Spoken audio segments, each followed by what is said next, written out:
Classic மேல்நிலைப்பள்ளி தங்களை வரவேற்கிறது. அனைவருக்கும் வணக்கம். எல்லாம் 10ஆம் வகுப்பு பொதுத் தேர்வுக்கு தீயாக படிச்சிட்டு இருப்பீங்க. இப்போது நம்ம பார்க்க போகிறது 10ஆம் வகுப்பு தமிழ் பாடத்தில் வினாத்தாள் அமைப்பு எப்படி இருக்கும் அதை பற்றி பார்க்க போகிறோங்க. பார்க்கலாங்களா? இது வினாத்தாள் அமைப்பு நிறைய நீங்கள் தேர்வு எழுதி பயிற்சி பெற்று இருப்பீங்க. இருந்தாலும் சொல்கிறாங்க, ஏன்னா அந்த வினாத்தாள் அமைப்பு நமக்கு தெரியும் போதே உங்களுக்கு என்னங்க ஐடியா கிடைக்கும், எப்படி படித்தால் எப்படி மதிப்பெண் எடுக்கலாம் அப்படிங்கக்கூடிய ஐடியா கிடைக்குங்க. சரிங்களா? பார்க்கலாங்களா? பாருங்கள், முதல்ல நமக்கு வினாத்தாளில் முதலில் இடம்பெறுவது ஒரு மதிப்பெண்கள். அந்த ஒரு மதிப்பெண்களில் பார்த்தீங்க அப்படின்னா 15 வினாக்கள் இருக்குங்க. இந்த 15 வினாக்கள் எல்லாமே நமக்கு சரியான விடையை தேர்ந்தெடுத்து எழுதுன்னு தான் இருக்குங்க. 4 கீழே பார்த்தீங்க அப்படின்னா 4 பதில் கொடுத்துருப்பாங்க. சரிங்களா? ஒரு வினாவுக்கு 4 ஆன்சர் கொடுத்துருப்பாங்க.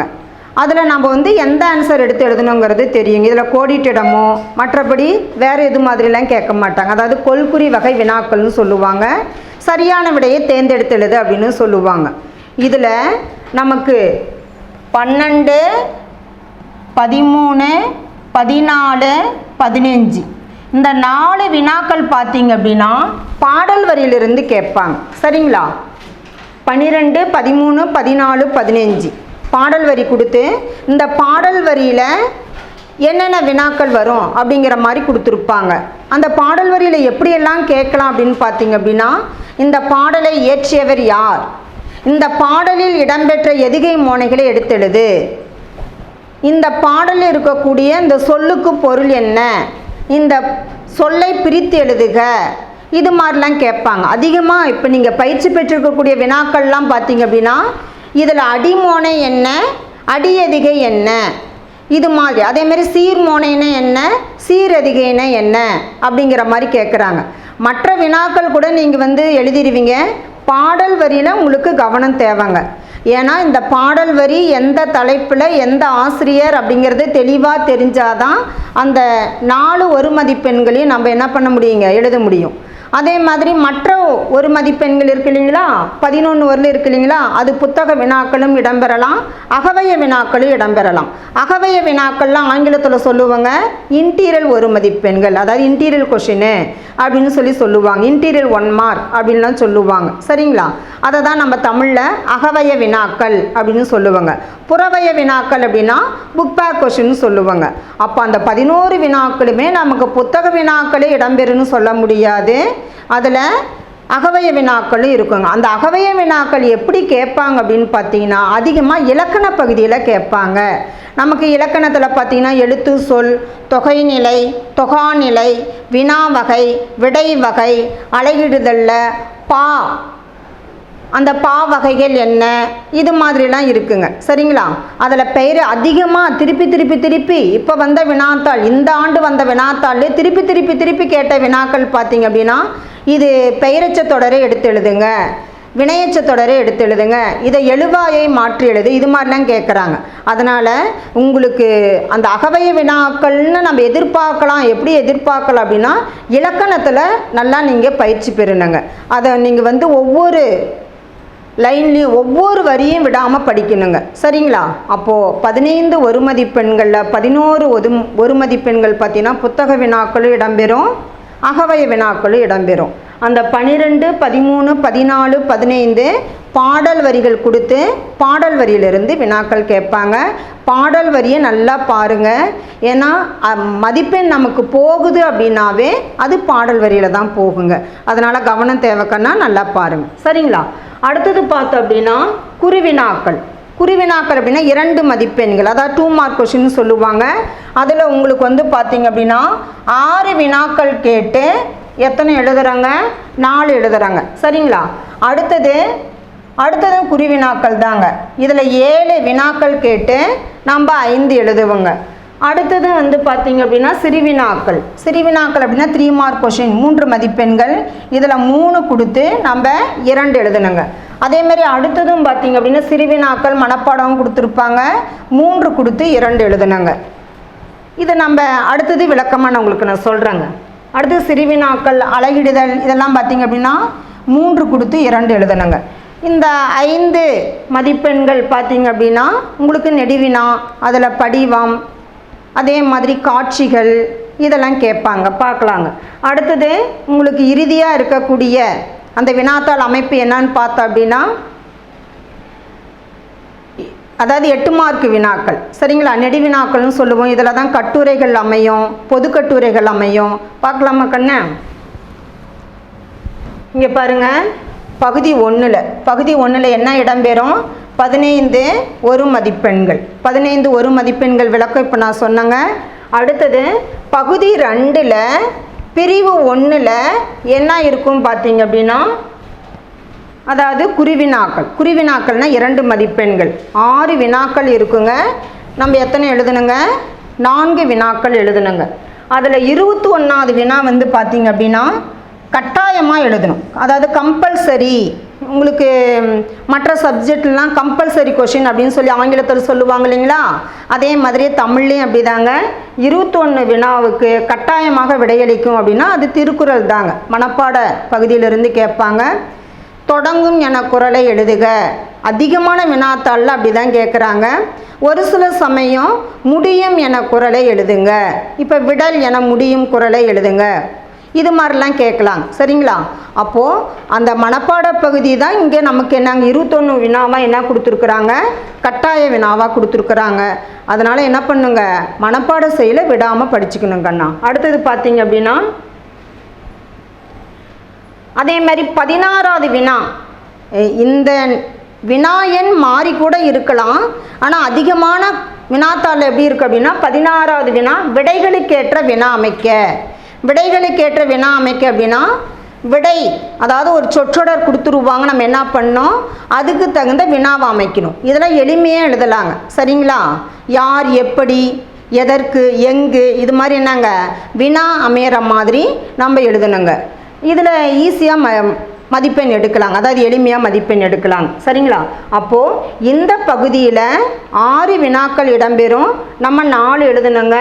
இதில் 21வது வினா நமக்கு மனப்பாட திருக்குறள் பார்க்கலாங்களா. அதனால் மனப்பாட பகுதி விடாமல் படிச்சுக்கோங்க. தொடங்கும் என குறளை வந்து என்னங்க அதிகமாக கேட்டிருக்காங்க, பார்த்துக்கோங்க.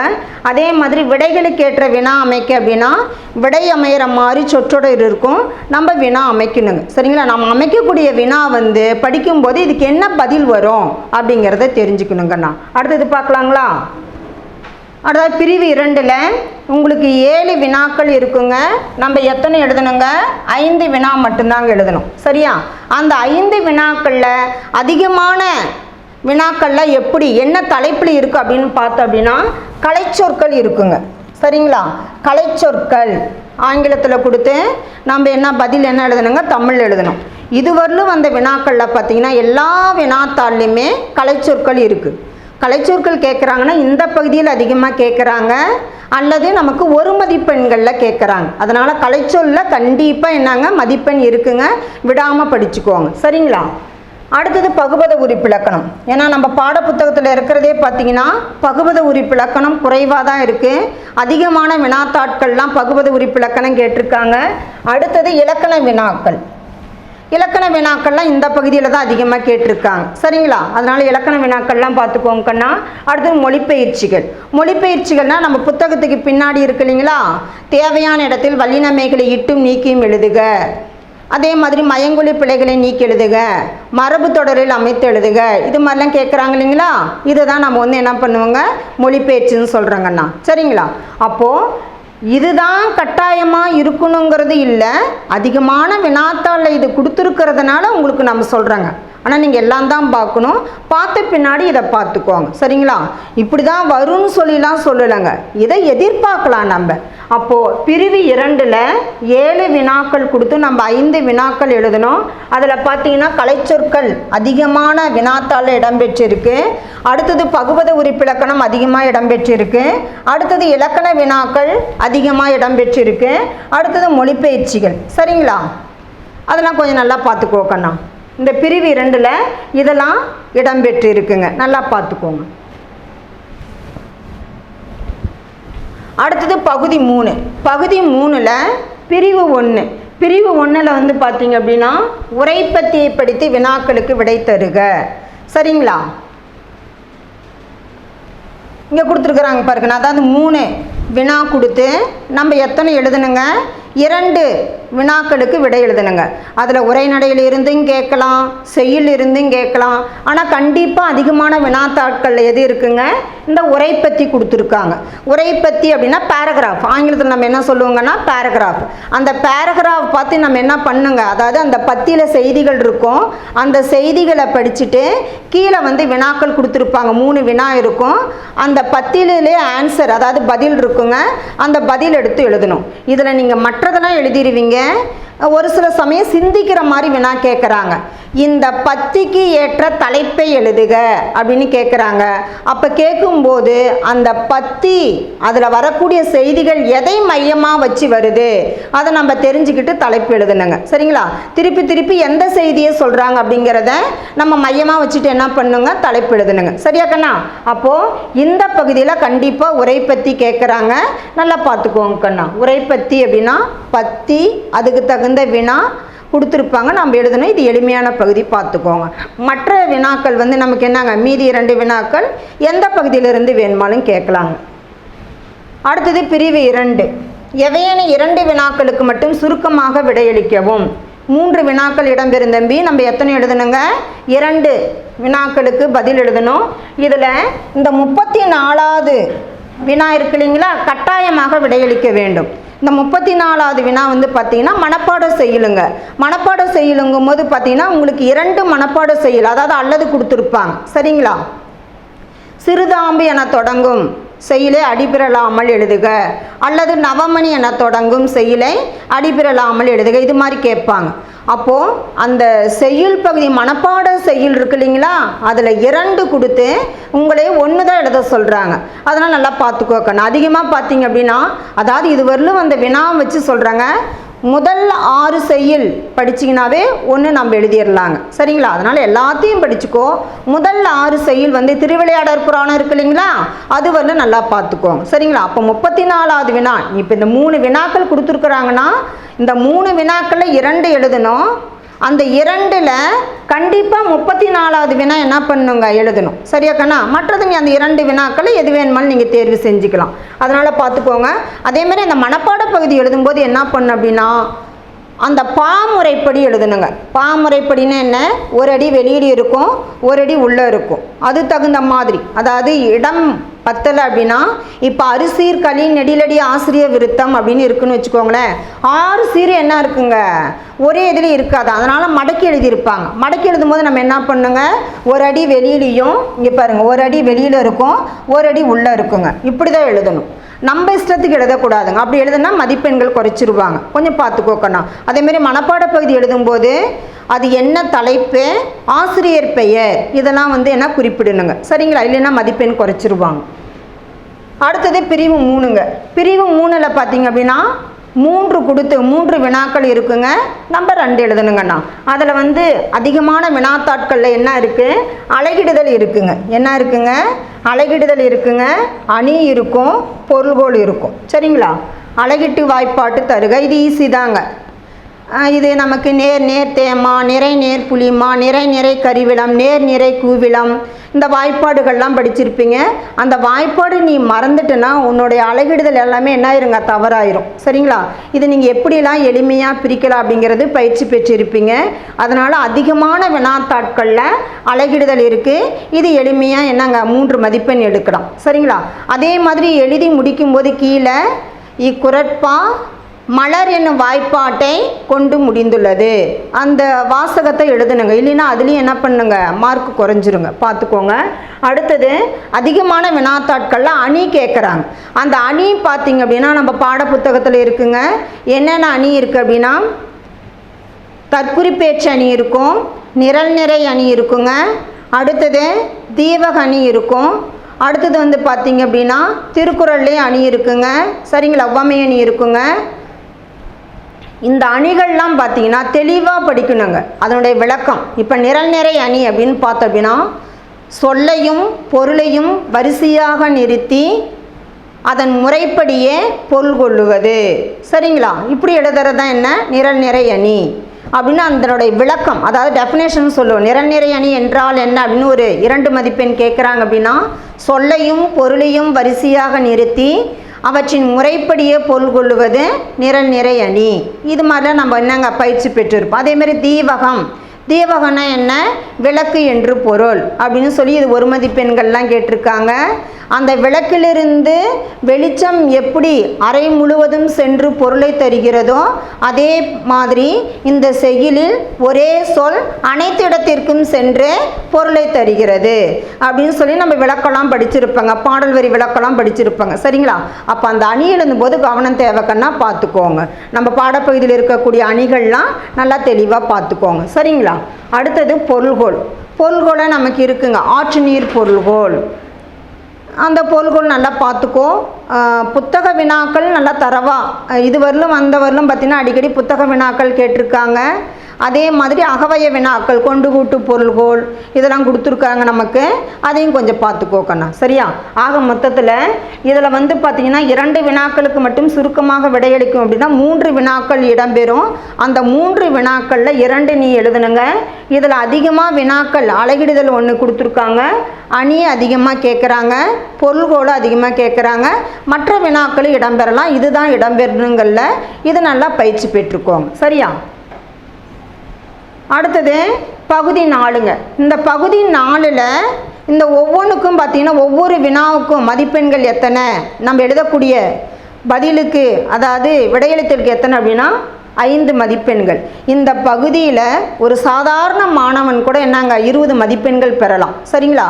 அதில் நமக்கு வந்து பார்த்திங்க அப்படின்னா கடிதம் இருக்குங்க. கடிதத்துக்கு 5 மதிப்பெண்கள். காட்சிகள், காட்சியை கண்டு கவினுரை எழுதுக அப்படின்னு பார்த்துருப்பில்லைங்களா?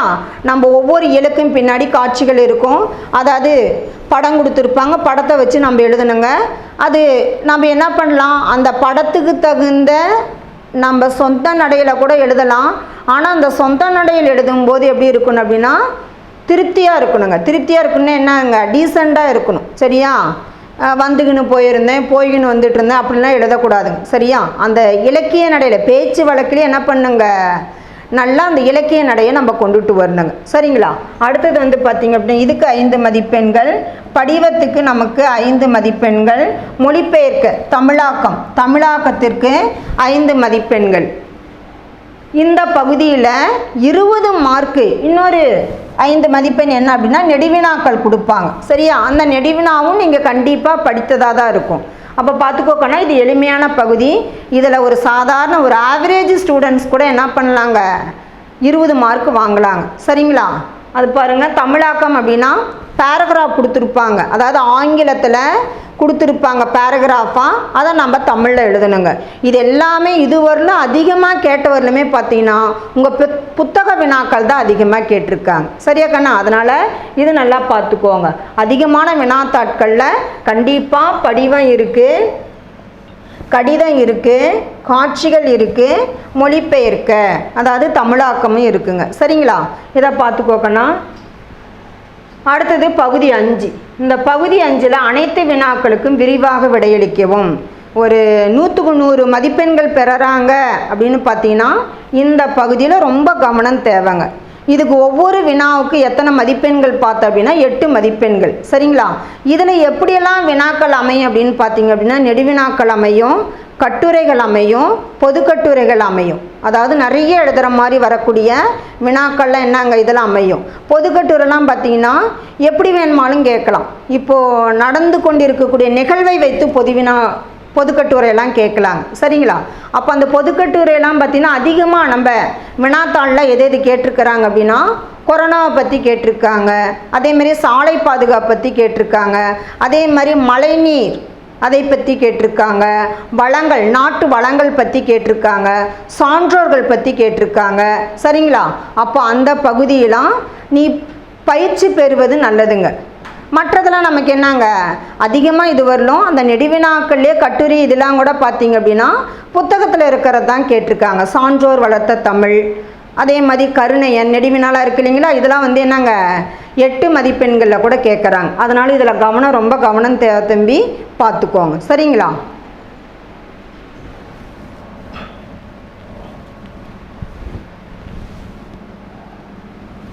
இப்போ நம்ம பார்த்தோங்க வினாத்தாள் அமைப்பு பார்த்தோம். 1 மதிப்பெண் எப்படி எழுதணும், எத்தனை வினாக்கள் கேட்பாங்க, 2 மதிப்பெண்கள் எப்படி எழுதணும், 3 மதிப்பெண்கள் எப்படி எழுதணும், அதே மாதிரி எது எது பகுதிகள்லாம் அதிகமாக கேட்டிருக்காங்க, 5 மதிப்பெண்கள் எப்படி கேட்பாங்க, அதேமாதிரி 8 மதிப்பெண்கள் எப்படி கேட்பாங்க அப்படிங்கிறதெல்லாம் பார்த்தாங்கன்னா அடுத்தது அதாவது ஒவ்வொரு வருஷமும் இயர் கொஷின்னு சொல்லுவோம். இந்த வினாக்கள்லாம் அதிகமாக கேட்டிருக்காங்க பாருங்கள். 1 மதிப்பெண்கள் முக்கிய வினாக்கள், அதாவது இந்த வினா தான் கேட்பாங்கன்னு சொல்ல முடியாது, இது மாதிரிலாம் கேட்டிருக்காங்க. இந்த வினாக்கள்லாம் நீங்கள் பார்த்தீங்க அப்படின்னா உங்களுக்கு சிந்திக்கிற மாதிரி தான் இருக்கும். இந்த வினாவே பாருங்களேன், அதிகமாக உங்களுக்கு இலக்கணத்துலேருந்து தான் கேட்டிருக்காங்க. சரிங்களா? இங்கே நாங்கள் பதில் கொடுக்கலங்க. வினாவுக்கு தகுந்த 4 பதில் 4 விடைகள் இருக்குது. இதில் சரியானது எதுன்னு சொல்லி நீ என்ன பண்ணலாங்க, உன்னுடைய சிந்தனைக்கு பயன்படுத்திக்கலாம். நீங்கள் இப்போல்லாம் படித்து முடிச்சுட்டு 1 மதிப்பெண்கள் ரிவிஷன் பண்ணுவீங்க இல்லைங்களா, அப்போது ரிவிஷன் பண்ணி முடித்த பின்னாடி இந்த வினாவை எடுத்து பாருங்க கண்ணா. சரிங்களா?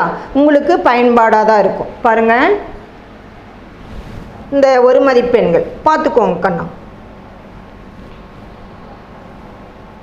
இதெல்லாம் பார்த்தீங்க அப்படின்னா செப்டம்பர் 21 கேட்டிருக்காங்க. அந்த எந்தெந்த வருஷம் கேட்டிருக்காங்கிறதெல்லாம் இங்கே நாங்கள் குறிப்பிட்டிருக்கோம். இந்த வினாக்கள்லாம் பார்த்துக்கோங்க தம்பி.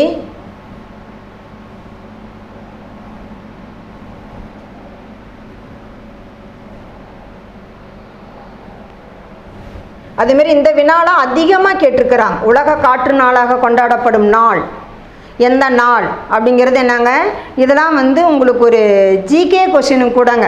சரிங்களா? பார்த்துக்கோங்க தம்பி. அதே மாதிரி இயல் 1 இதெல்லாம் என்னங்க முக்கியமான வாசகங்க. சரிங்களா? இதெல்லாம் நீங்கள் படிச்சிருப்பீங்க.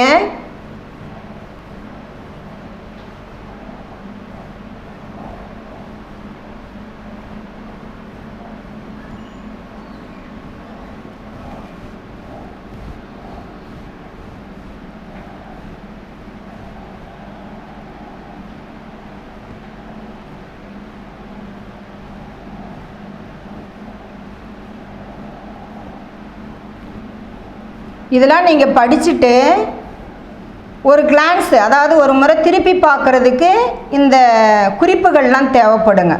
பார்த்துக்கோங்க கண்ணா.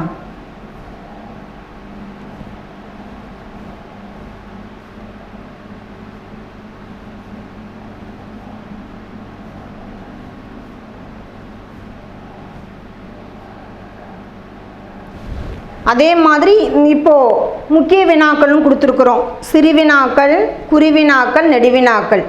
இந்த வினாக்கள்லாம் தேர்வுக்கு வருவதற்கு வாய்ப்புகள் இருக்குது. இந்த வினா தான் கேட்பாங்கன்னு சொல்லலைங்க, தேர்வுக்கு வருவதற்கு வாய்ப்பு இருக்குது. இங்கே பாருங்கள், குறிவினாக்கள் எல்லா இயல்லையும் இருக்கக்கூடிய குறிவினாக்கள், இதெல்லாம் நம்ம எதிர்பார்க்கலாங்க. பாருங்கள்,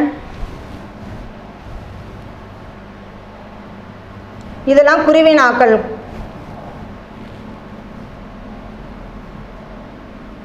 நீங்கள் படிச்சுட்டு இந்த குறிவினாக்கள்லாம் எழுதி அதாவது பயிற்சி பெறுவது சிறப்பானதுங்க. இதெல்லாம் நிறைய வினாத்தாட்களில் இந்த வினாக்கள்லாம் கேட்டிருக்காங்க. அதை தாங்க உங்களுக்கு நாங்கள் எடுத்து கொடுத்துருக்கோம்.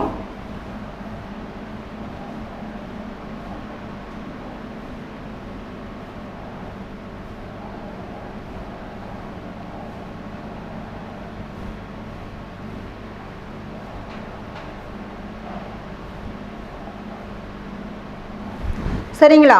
இப்போ நம்ம பார்த்தோங்கண்ணா, குறிவினாக்கள் பார்த்தோம், சிறுவினா எது முக்கியமான வினாக்கள்னு பார்த்தோம், நெடுவினாக்கள் எது முக்கியமானதுன்னு பார்த்தோம், அதேமாதிரி கட்டுரை பகுதி இதெல்லாம் பார்த்தோங்க. சரிங்களா?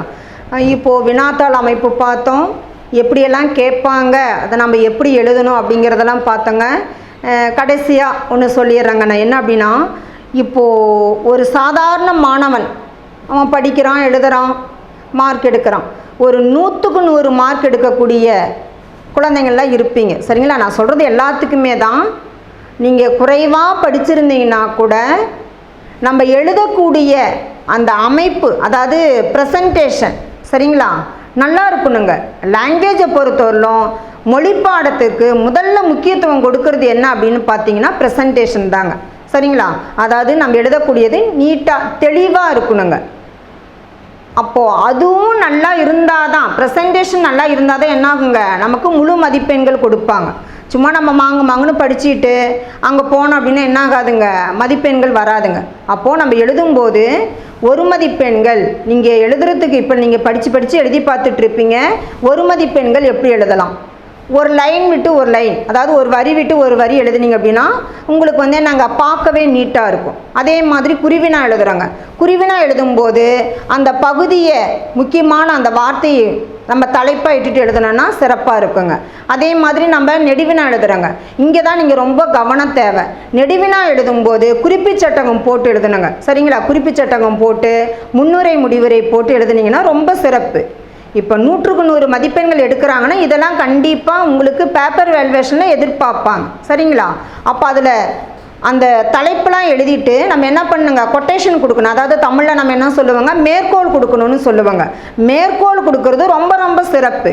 மேற்கோள் அந்த நம்ம எழுதக்கூடிய பதிலை வைத்து என்ன பண்ணிக்கலாங்க, நமக்கு தெரியக்கூடிய ஓனாக கூட கொடுத்துக்கலாங்க. சரிங்களா? நம்ம எழுதக்கூடிய பேராகிராஃபுக்கு தகுந்த மாதிரி, பத்திகளுக்கு தகுந்த மாதிரி அது என்னங்க தொடர்பு இருக்கணும். எதையோ ஒன்று சம்மந்தமே இல்லாமல் எழுதக்கூடாதுங்க. அப்போ மேற்கோள் கொடுத்து எழுதுனீங்கன்னா அந்த நெடுவினாக்கள் அது 5 மதிப்பெண்ணாக இருந்தாலும் சரி, 8 மதிப்பெண்களாக இருந்தாலும் சரி என்னாகுங்க, முழு மதிப்பெண்கள் வரணும். ஒரு நெடுவினா எழுதுறேன்னா முன்னுரை முடிவுரை போட்டு எழுதுக்கன்னா. சரிங்களா? அதே மாதிரி 8 மதிப்பெண்கள் நம்ம எழுதுகிறாங்க, கட்டுரை பகுதியில் எழுதுகிறோம். கட்டுரை பகுதியில் எழுதும்போது பார்த்தீங்க அப்படின்னா கண்டிப்பாக மேற்கோள் இருந்தால் ரொம்ப சிறப்பு. சரிங்களா? சரிங்க, நான் எல்லாரும் நான் சொன்ன குறிப்புகளில் பயன்படுத்தியிருப்பீங்கன்னு நினைக்கிறேன். அனைவரும் சிறந்த மதிப்பெண்கள் எடுக்க என்னுடைய வாழ்த்துக்கள்.